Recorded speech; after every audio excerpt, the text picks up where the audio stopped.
कोणीतरी एक अर्धा पाऊण तास 4-5 अध्याय म्हटले, थोडंफार काहीतरी सांगितलं, झालं का? तर हो, झालं ना.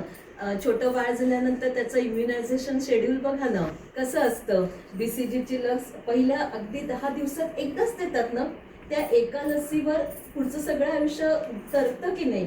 किंवा मिझल्स, मम्स याच्या ज्या काही काही आहेत, तर त्या पण एकदाच आहेत. फक्त त्या DPT वगैरेचे 3-3 डोस असतात. म्हणजे आहे ना की एक लस देऊन तुमचं आयुष्यभराचं काम होऊ शकतं. तसंच हे संस्काराचं पण आहे. एकदा फक्त आपल्याला बीज टाकायचं आहे आणि ते संस्कार कॅरी फॉरवर्ड होत जाणार आहेत. ॲक्च्युली ते मागच्या पिढीतून खरं तर आलेले असतात आणि त्याचंच हे प्रत्यय आहे की म्हणून सगळ्यांना एकत्र येऊन काहीतरी चांगलं करावंसं वाटतं. हे असं आत्ताच्या आत्ता सगळं स्पॉन्टेनियस असेल असं नाही ना. थोडं आलेलं आहे ना मागून पण. म्हणून तर आपण म्हणतो ना की कुठल्या घराण्यात, कुठल्या कुळामध्ये, कुठल्या आईवडिलांच्या पोटी आपला जन्म व्हावा हे आपण नाही ना ठरवू शकत. कर्म करणं आपल्या हातात आहे, पण त्याचं फल आपल्या हातात नाहीये. तसंच जन्म आपल्या हातात नाहीये. जन्म, मृत्यू ह्या दोन्ही वेळा सुद्धा आपल्या हातात नाही. म्हणजे अगदी आता प्लॅन सगळं जरी करायचं ठरवलं तरी सुद्धा कित्येकांच्या बाबतीत काहीतरी अघटित घटना घडतात आणि ठरवलेल्यापेक्षा बाळ आधीच जन्माला येतं किंवा उशीर होतो आणि फार अख्खा दिवस जातो आणि फार कधीतरी मध्यरात्री कृष्णासारखं ते बाळ जन्म घेतं. म्हणजे ह्या गोष्टी खरंच आपल्या हातात नाही हे मान्य.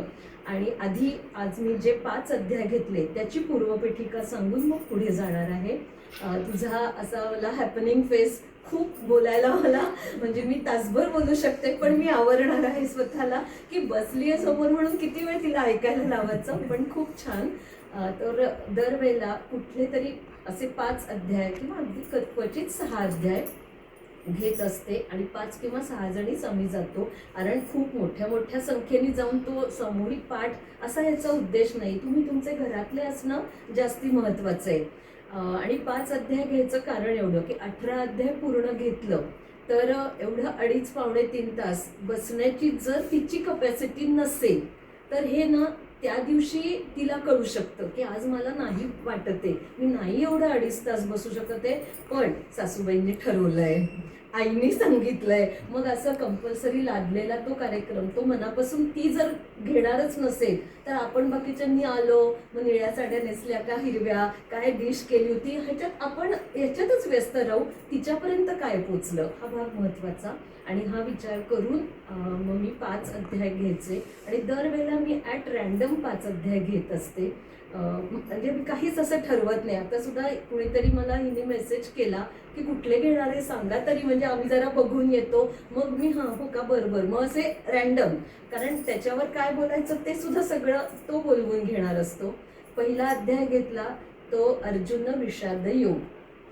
आता भगवद्गीतेची सुरुवातच या अध्यायाला, म्हणजे ती रणांगणावरची सगळी पार्श्वभूमी. सगळ्यांच्या मनात प्रश्न असतो की हा म्हणजे सखा होता अर्जुनाचा, तर इतके वर्ष ते एकत्र होते, मग ही सगळी गीता त्याला अधिकाने सांगावीशी वाटली. बरं तसं तर गुरुकुलात जाऊन अर्जुनाचं सगळं व्यावहारिक, राजनैतिक किंवा युद्धशास्त्राचं सगळं शिक्षण तर पूर्ण झालेलं होतं.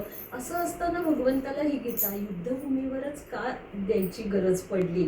तर ती पार्श्वभूमी आपल्याला ठाऊक आहे की अर्जुनाला त्याच्या समोर सगळे आपले नातेवाईक, मित्र, गुरुजन हे सगळे बघून क्षणभर असा तो भांबावून गेला आणि त्याला असं वाटलं की छे, मी यांच्याशी युद्ध करायचंय, अशक्य आहे. माझे हात म्हणजे बाण चालवण्यासाठी किंवा कुठलंच शस्त्र उचलण्यासाठी सुद्धा तयार नाही होणार. माझे समोर माझे आजोबा आहेत किंवा माझे गुरु आहेत, हा माझा भाऊ आहे, हा भावाचा मित्र आहे, अशक्य अशक्य. मग आपल्या जीवनात असे विषाद किती वेळा येत असतात. म्हणून मी आज हा अध्याय घेतला. मी सहसा हा अध्याय घेत नव्हते, पण मला असं वाटलं तरुण पिढीसाठी याचं पण महत्त्व सांगणं गरजेचं आहे. कारण गीता म्हटली ना अधिक महिन्यातनं ताई प्रवचनाला या, गीतेवर बोला. काय बोला? बोला की पुरुषोत्तम योगावर. म्हणजे गीता म्हटलं तर भक्ती योग आणि पुरुषोत्तम योग याच्या पलीकडे सामान्य जनांची उडीच जात नाही. मग अर्जुन विषाद योग कसं काय? तर हेच एक तर तरुण पिढीचं आणि नेहमीच जनरेशन गॅप ही तर कायमच राहणार आहे, पण सध्याची जर तरुण पिढी बघितली तर वेगळे वेगळे टास्क त्यांना आहेत. म्हणजे त्यांना त्यांचं कामाचं प्रेशर, लग्न उशीर वयामध्ये होत आहेत, मग मूल आता होऊ द्यायचं का नाही इथपासून, मग या सगळ्यात मला तर वाटतं आई वडिलांचाच तो एक वेगळा विषाद होत असेल की कसं म्हणजे. आणि अशी गंमत अशी झाली आहे की होणार बाळ एक आणि त्याला सांभाळायला 6 जण असतात हल्ली. म्हणजे त्या बाळाचे आई बाबा, इकडचे आजी आजोबा आणि इकडचे आजी, 6 जण मिळून एका बाळाला. पण ते बाळ होऊ दे म्हणून सगळे असे ना मनातल्या मनात नाही बाबा त्यांचं त्यांचं चाललंय, अजून सेट व्हायचंय, अजून घराचं मार्गी लागायचंय, अजून आम्ही कसं सांगायचं बाबा. म्हणजे मुलीची आई पण म्हणायला मागत नाही आणि मुलाची आई पण गप्प, नको बाबा आपण तर सांगितलेलं तर बिलकुलच आवडणार नाही म्हणून दिली गप्प. आणि मुलीची आई तर उलट जास्ती गप्प की मुली म्हणजे असं झालंय ना. मी काय असं वैयक्तिक तुला असं म्हणतो, पण आजकाल जे आपण बघतोय चित्र, तर त्यामुळे हा विषाद मला तर वाटलं की आईबाबांसाठी जास्त असं आतल्यात होत असेल की कसं सांगावं मुलांना, समजवावं कसं. आणि मी तर म्हणेन आज पहिलं आहे, अजून 2-3 वर्षांनी आम्हाला दुसऱ्या बाळासाठी पण बोलवा कारण ती काळाची गरज आहे. हा सुद्धा ना एक मनातला असा खेद तयार झालेला आहे की आपलं मूल आज ब्राह्मण लोकांनी तरी पुढच्या सगळ्या भावी काळात एकटं ठेवावं का, हा पण प्रश्न आहे. कारण इतके आपण एकटे पडत चाललेलो आहोत. अशा परिस्थितीमध्ये आज ठीक आहे ना, आज ही आत्या आली, ती आत्या आली, ही मामी आली, पुढच्या पिढीला काय आहे? कोणीच नाही. म्हणजे तो बाबा पण एकटा असणार आहे, ती आई पण एकटी असणार आहे, त्यांचं ते छोटं पिल्लू पण एकटं असणार आहे. ते मूल कुठल्या पद्धतीच्या विषादाला सामोरं जाईल हा माझ्या मनात विचार आला की हाक मारायला, मी तर म्हणते ना भांडायला पण का होईना पण सख्खं भावंड पाहिजे. अगदी झिंज्या उपटून भांडण करा चालेल, काही बिघडत नाही. त्याच्यातलं जे प्रेम, त्याच्यातली जी गोडी, ती कदाचित ना अशी जोडलेल्या नात्यात कितपत राहील सांगू नाही शकत आपण, कारण त्याच्यातनं फॉर्मॅलिटी खूप मग येतात ना. त्यामुळे ना पुढच्या पिढीने हाही विचार करण्याची गरज आहे. आणि सगळं स्थैर्य आहे, सगळी सुबत्ता आहे, का नाही 2 मुलं म्हणताय तुम्ही, का एकावरच थांबताय, काही तर जण तेही नको म्हणतायत. हा येणाऱ्या भावी पिढीचा विषाद असणार आहे असं मला वाटलं की खेद, दुःख, संभ्रम त्यांना पडणार आहे. आणि याची ना आत्ता हळूहळू सुरुवात झालेली आहे. कॉर्पोरेट लाईफमध्ये जर तुम्ही बघितलं तर खूपच चित्र इतकं, म्हणजे विवाह संस्थेवरूनच इतकं ते विचित्र झालंय, तर त्याच्या पुढचं तर काय बोलायलाच नको. पण त्याही याच्यामध्ये आपण अशी छान छान कुटुंब मिळून असे सोहळे साजरे करतो आहे, हे आपलं एक सुकृत. आणि का नाही असे सोहळे करायचे? कारण ना मी जसं सुरुवातीला म्हटलं की गर्भसंस्कारांमध्ये ना डोहाळे जेवण हा एक आपल्याकडचा पूर्वीपासून चालत आलेला एक पारंपरिक उपचार आहे. हा कशासाठी? तर त्या म्हणजे महिलेला किंवा त्या मुलीला एक आनंदी वातावरण आपण द्यायचा प्रयत्न करतो. आता ह्याच्यात सुद्धा गंमत आहे, म्हणजे 9 महिने कसे का जाईनात, एक दिवस डोहाळे जेवण करून तिला आनंद दिला ना सुटलो, अशी सुद्धा पूर्वीच्या काळी काही वेळेला परिस्थिती होती. यात अजिबात चूक नाही, कारण त्यावेळची परिस्थिती आताची सुद्धा परिस्थिती बघितली तर बाकी इतकं म्हणजे आपण म्हणतो ना काय आमचा रामरगाडा चाललाय सकाळपासून, पण एक दिवस आम्ही तेवढ्या एक दिवस अगदी खूप मग सगळे आमचे इकडचे तिकडचे गोळा करतो आणि आम्ही सेलिब्रेट करतो. करा, तो एक दिवस सुद्धा खूप महत्वाचा असतो आयुष्यात. क्षण एक पुरे प्रेमाचा, तसं आहे ना की त्याच्या एका क्षणासाठी आपण काय वाटेल ते करायला तयार होतो. तसं आहे हा सोहळा होणं खूप महत्वाचं आहे. आता ह्या ह्याच्यातून आम्ही पुढचा अध्याय जो घेतला तो 6वा अध्याय घेतला होता. 6वा अध्याय हा आत्मसंयम योगाचा, त्याला ध्यानयोग असं पण नाव आहे. आत्मसंयम म्हणजे त्याच्यामध्ये ना ध्यानधारणा कशी करावी याचं वर्णन दिलंय.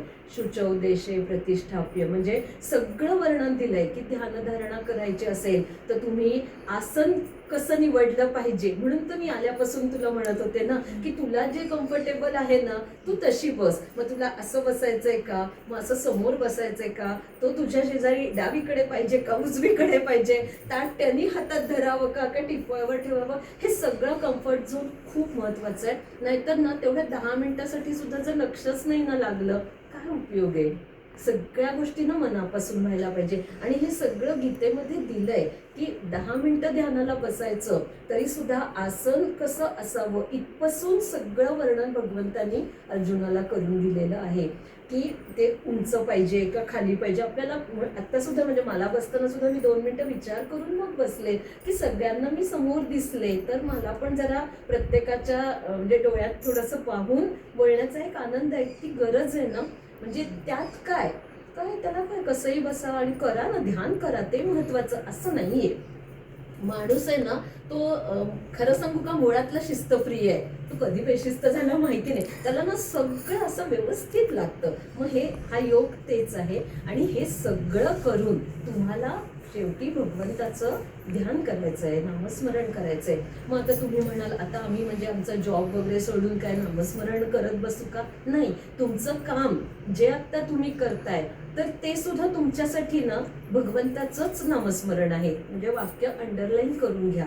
कारण कर्मयोग काय सांगतोय की आपल्याला जे कर्म आलेलं आहे तर ते तितक्याच प्रांजळपणे प्रामाणिकपणे आणि मनापासून करणं ही पण भगवंताची सेवा आहे ना.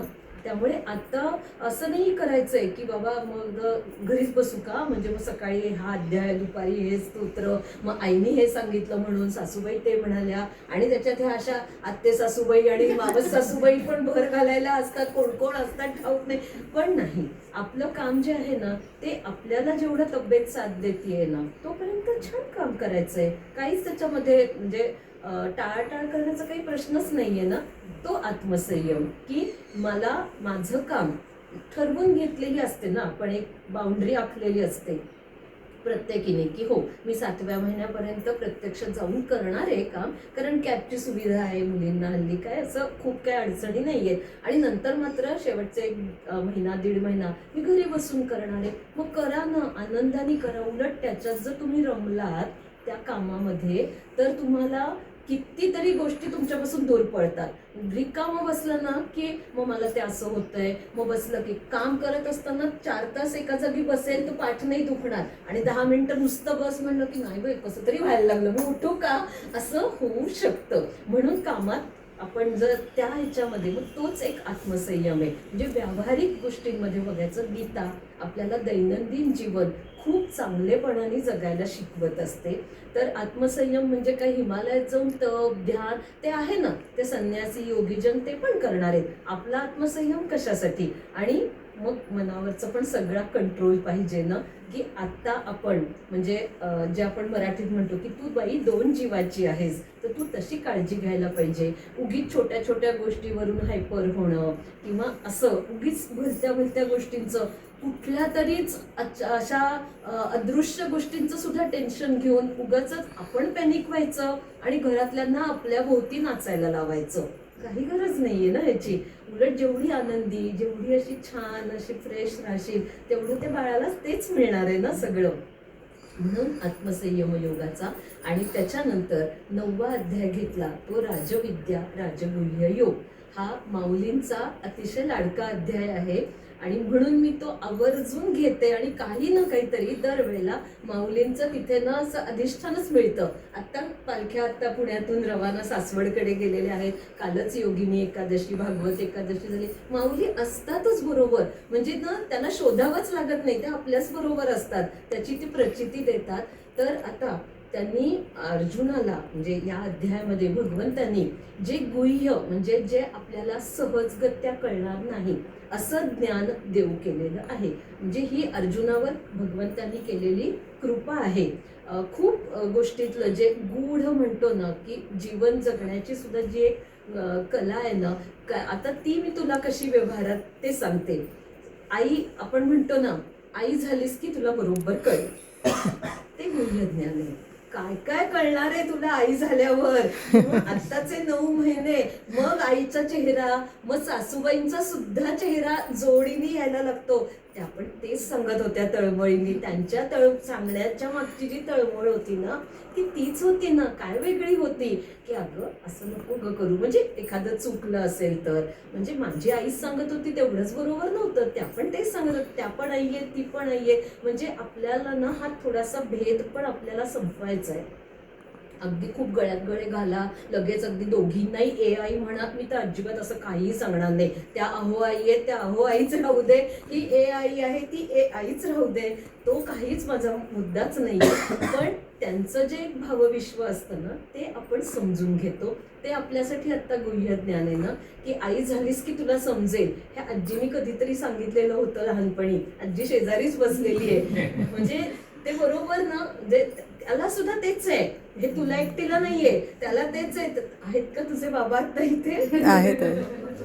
की बाप झालास म्हणजे बाप हाच शब्द आपण, की तुला बापाचं मन तेव्हाच कळेल की का ते. म्हणजे आपल्याला असं काही वेळेला ना वडिलांची शिस्त थोडी कडक असते, आई थोडी लगेच पांघरून घालते, पण मग म्हणून आपण बऱ्याचशा गोष्टी आईला सांगायला जातो. हे आपण असं जगताना रोजचं केलेलं असतं. आणि बाबांचा काही वेळचा तो अबोलपणा किंवा फक्त नजरेने एखादी गोष्ट सांगणं वगैरे, ह्या गोष्टींचे अर्थ ना ह्याला आता कळायला लागतील. तो जेव्हा आता बरोबर बाबा होऊन त्याच्या हातात त्याचं ते पिल्लू येणार आहे ना, तेव्हा त्याला ना बाबा आठवतील बरोबर. आणि तुला तुझी आई, आणि दोन्ही आठवा, दोन्ही आठवा, कारण दोघं ते त्या बाबतीत इक्वलच असतात ना.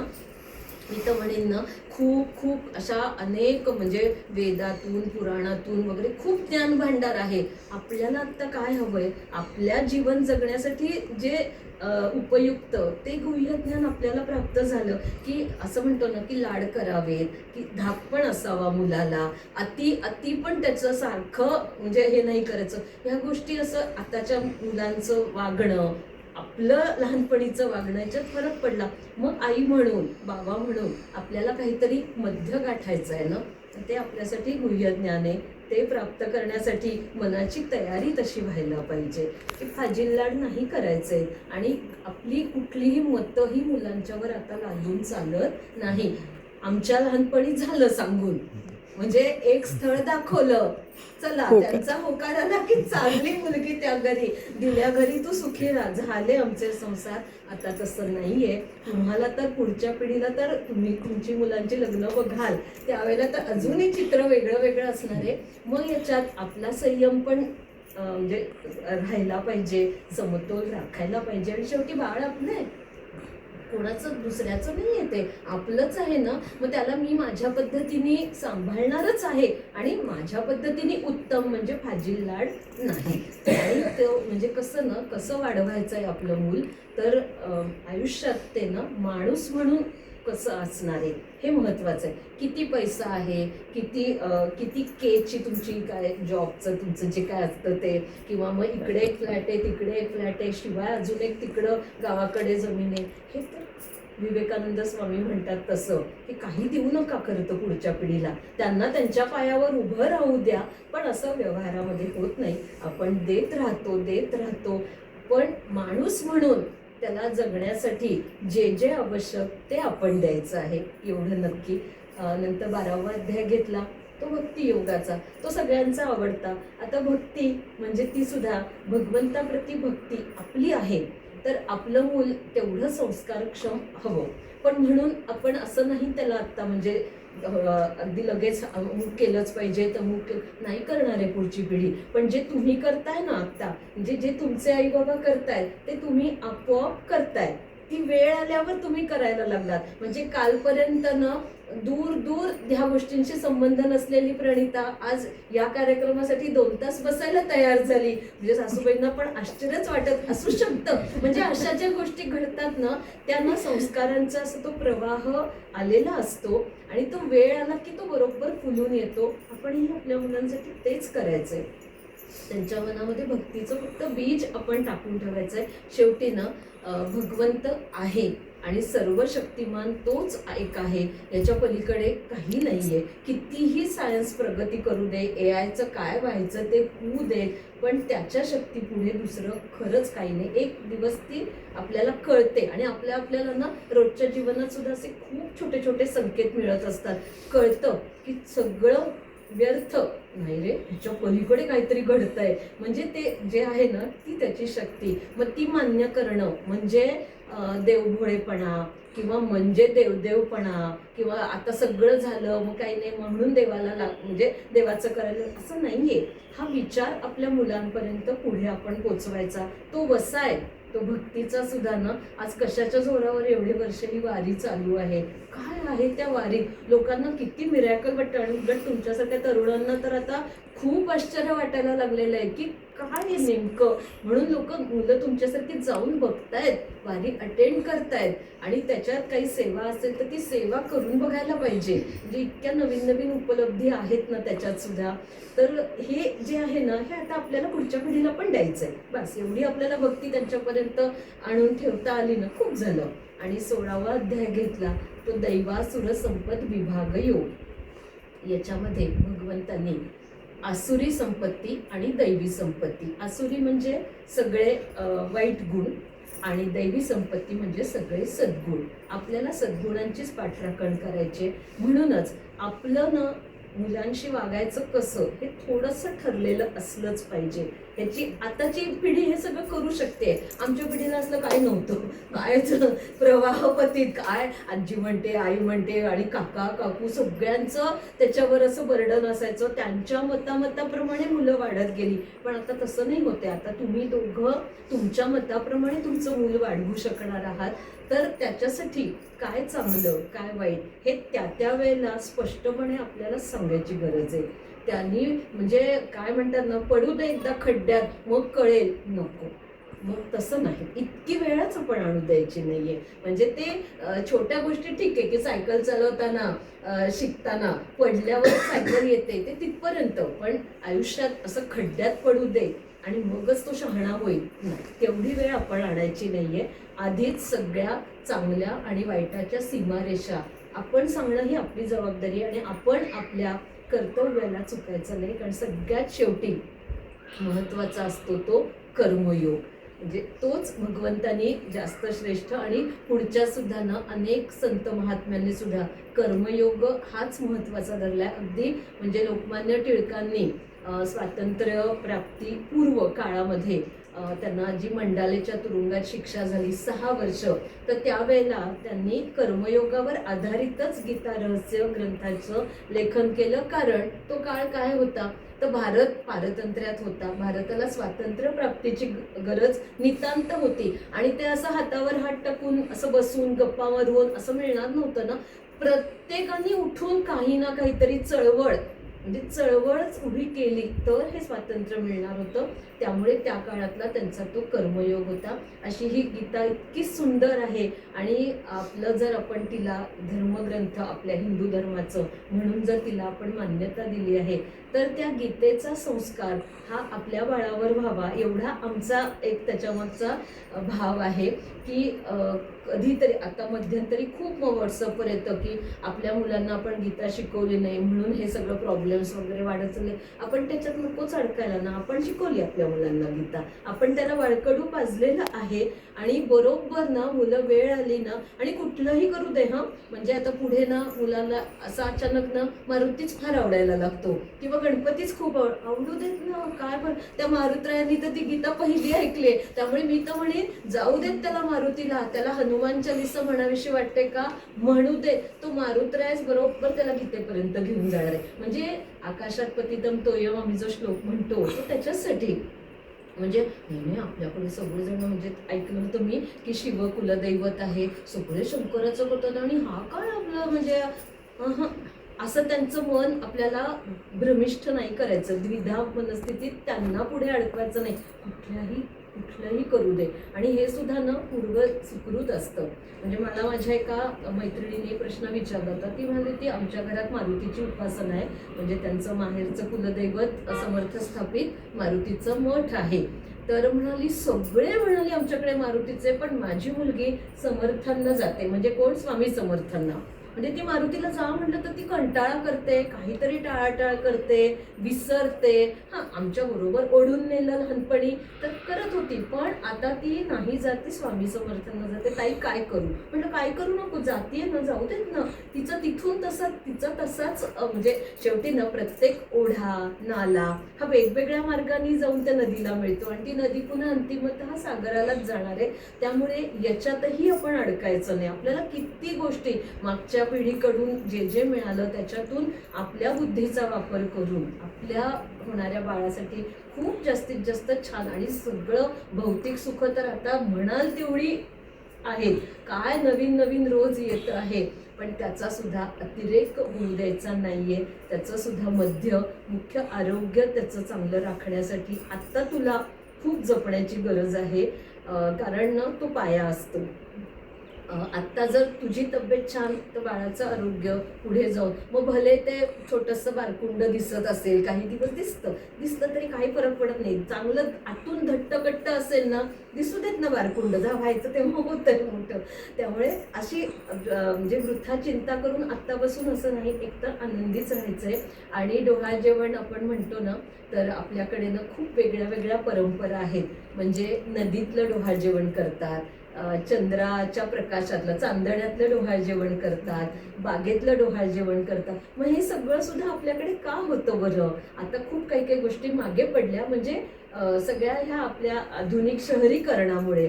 पण हे विचार करा, नदीतलं डोहाळ जेवण का बरं करत असतील? तर नदी पंचमहाभूतातलं जलतत्वाचं एक प्रमुख प्रतीक आहे. आणि नदी ही एक खूप मोठी कर्मयोगिनी आहे, ती जीवनदायिनी आहे, बरोबर? आज नदी आहे म्हणून आपण असतो. त्या नदीमध्ये त्या बोटीने जाऊन तिथं ते डोहाळ जेवण, तिथं ती ओटी भरायची, ती फुलांची वाडी, हे सगळं. आणि मी प्रत्यक्ष नरसोबाच्या वाडीला असंच कोणाचं तरी चालू असलेलं बघितलं. मी तेव्हा पहिलं बघितलं, मला ते एवढं भावलं. म्हणलं आपल्याला काय माहिती नव्हतं, केलं असतं, पण मी करीन सुद्धा माझ्या पुढे मुलांचं वेळ आलं. मला ते खूप आवडलं, म्हणजे ती कल्पनाच मला खूप आवडली. का असेल असं? तर त्या नदीकडून काहीतरी शिकायचं आहे ना आपल्याला, म्हणून ते तिथे जाऊन. आणि लहान मुलांना ना धीट बनवण्यासाठी सुद्धा, म्हणजे मी असा व्यावहारिक विचार केला, पाण्याची भीती असते म्हणा, किंवा उगीच छोट्या छोट्या गोष्टींना घाबरणं. आता तर हे चालायचंच नाही ना कुठल्याही गोष्टी. खूप मुलांना धीटाईने आयुष्य जगायची गरज आहे. तर असं ते नदीच्या पात्रात नेऊन तिथं ते होडीतलं, म्हणजे धोकेही असू शकतात, पण आपण सेफ्टी सगळं हे वापरून केलं तर काही बिघडत नाही. चंद्राच्या प्रकाशात, चंद्राचा प्रकाश हा अमृत देणारा असतो, आणि चंद्राचं चांदणं शीतल असतं. बरं, चंद्राला प्रकाश कोणाकडून मिळतो? तर सूर्याकडून. मग सूर्याचा तप्त प्रकाश तो चंद्र घेतो, आणि आपल्याला तो काय देतोय? पुन्हा शीतल चांदणं. मग हे त्याचं जे आहे हे तत्व, ती कुठंतरी तिच्यापर्यंत, तिच्या बाळापर्यंत पोचावं म्हणून चंद्राच्या चांदण्यात. बागेमध्ये तेच आहे ना, इतकं विविध सगळी सजीव सृष्टी त्या बागेमध्ये एकवटलेली असते, आणि मन प्रसन्न होतं. ह्या सगळ्या गोष्टी खूप महत्त्वाच्या. आणि म्हणजे निसर्गामध्ये जाऊन ही डोहाळ जेवणाची पद्धत आहे. तसंच एक हे की गीतेच्या सान्निध्यात राहून हे एक छोटंसं डोहाळ जेवण. आता काय नंतर खाऊ पिऊ असेलच की झालंच की डोहाळ जेवण, आणि काय वेगळं असायचंय. आणि सगळ्या जणी ज्या येतात त्या म्हणजे मी तर म्हणणार होते की गुह्य ज्ञान म्हणजे ना, प्रत्येकीला ना काहीतरी तिला टिप द्यायची असते. ती सुद्धा ती गुह्य ज्ञान आहे ना, का जरा लक्ष ठेव, म्हणजे काळजी घे, असू देत ना, ती तिच्या मायेपोटीच काहीतरी. म्हणून तर ना आपल्या नात्यातल्या मैत्रिणी, शेजार पाजारणी, अशा सगळ्या महिला वर्गाला आपण बोलवतो. तिला ना काहीतरी तुला सांगायचं असतं, आणि अगदी नसेल काही सांगायचं, काही लोकांना आवडत पण नाही, उगाच कोण फुकटचे सल्ले द्यायला जाते, पण तिला आशीर्वाद नक्की द्यायचा असतो. मग तो आशीर्वाद असा घ्यायचा असतो ना आपण. आत्ता ह्या आशीर्वादांचं खूप मोठं पाठबळ आपल्यासाठी आणि आपल्याला होणाऱ्या बाळासाठी अत्यंत महत्त्वाचं असतं. म्हणून आम्ही हा असा संस्कार एक वेगळ्या पद्धतीने, आणि जसं पहिलंच मी बोलले की इम्युनायझेशन शेड्यूलसारखं आहे. एकदाच BCGची लस दिली की नंतर आयुष्यभर परत द्यावी लागत नाही. तसं गीतेचं जे म्हणजे त्याची व्याप्ती आणि त्याचा जो प्रभाव तो आपल्याला न कळण्याच्या पलीकडचा खूप मोठा आहे. त्यामुळे जर अशा पद्धतीने आपण एक श्लोक सुद्धा खूप महत्त्वाचा आहे, त्यातला कुठलाही घ्या, मग तरी सुद्धा आपण एवढे 5-6 अध्याय म्हटलो, आणि तू एवढ्या वेळ शांत बसली. बरं, पुन्हा हे छोट्या छोट्या आम्ही उपचार करायला लावतो का? तर तुझं मन जास्तीत जास्त रमावं. डोहाळ जेवणाला जे आपण करतो तेच सगळं केलं ना, फक्त हे थोडंसं आध्यात्मिक त्याला स्पर्श करून केलेलं आहे की जास्तीत जास्त आनंदी आणि छान होऊ दे. सगळं छानच होणार आहे, नेहमी सकारात्मक राहायचं आहे, आणि काहीतरी येऊ शकतात काही घटना अशा, पण त्याच्यावरनं मात करण्याची सुद्धा ताकद जी अशी मग आयत्या वेळेला बाजारात कुठेही ऑनलाईन मिळत नाही बरं का, ती अशी छोट्या छोट्या गोष्टीतून, आशीर्वादाच्या माध्यमातून कोणीतरी सदिच्छा देऊन जातं, छान होईल छान होईल, काळजी घे, मस्त राहा, खा पी भरपूर, बस ना या छोट्या छोट्या शब्दातून आपल्याला ही ताकद मिळालेली असते. आणि ही आपल्याला काहीतरी कमी जास्त जरी होत राहतं, काही होऊ शकतं ना, तर त्याच्यावर मात करून परत पुढे जायला आपल्याला हे बळ उपयोगी पडतं. म्हणून हा संस्कार आम्ही खूप म्हणजे वेगळ्या पद्धतीने अभ्यास करून मी विचार केला की फक्त गीता शिकली, पाठ झाली, ते एक सर्टिफिकेट मी खरं सांगू कपाटात तळात ठेवून दिलं, काही गरज नाही आता मला त्याची. पण त्याच्यातून नवीन जर काही करता आलं, समाजापर्यंत जर आपण